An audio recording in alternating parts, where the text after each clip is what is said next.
একটা চিকেন মশলা recipe বানাইমু। Add করে দিলাম পেঁয়াজ, অ্যাড করে দিলাম হলদি, অ্যাড করে দিয়েছি গুঁড়া মরিচ, জিরা পাউডার, ধনিয়া পাউডার,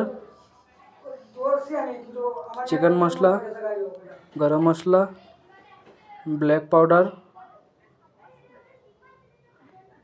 পরিমাণ মতো লবণ ডালিয়ে দিলাম। অ্যাড করে দিলাম আদা রসুনের পেস্ট, অ্যাড করে দিয়েছি তেল। এখন একসাথে ম্যারিনেট করলি। কড়াই গরম হয়ে গেছে, অয়েল ডালিয়ে দেবো পরিমাণ মতো। পেঁয়াজও অ্যাড করে দিয়েছি, পেঁয়াজটা লাল হয়ে গেছে, চিকেনটা ডালিয়ে দিছি। 10 মিনিটের লেগে ডাকিয়ে দিলাম। এখন দেখিলাম 10 মিনিটে কীরকম হয়ে গেছে, 50% হয়ে গেছে। আলু দিলাইমু, আলুটা আগে বাজি লাইছিলাম। পরিমাণ মতো জল দিলাইমু।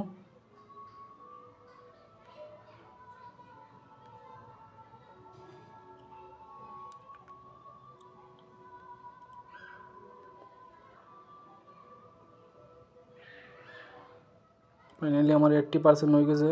তরকারির মধ্যে ভূমিকম্প শুরু হয়ে গেছে। অ্যাড করে দিব একটা টমেটো। সাইডের দিকে বাটটা বয়ে দিয়েছে, বাটটা বনিয়ে আমার রেডি। মাংসটার মধ্যে এখন ধনিয়া পাতা অ্যাড করে দিব। মাংসটা আমার ফাইনালি রেডি বই গেছে। তোরা লাড়া দিয়া নামাই দিব। বাস দেখো কালারটা কীরকম আইছে, বড়িয়া কালার আইছে। এরকম মশলার রেসিপি চিকেন ঝোল বানাইয়া খাইতে পারবাই।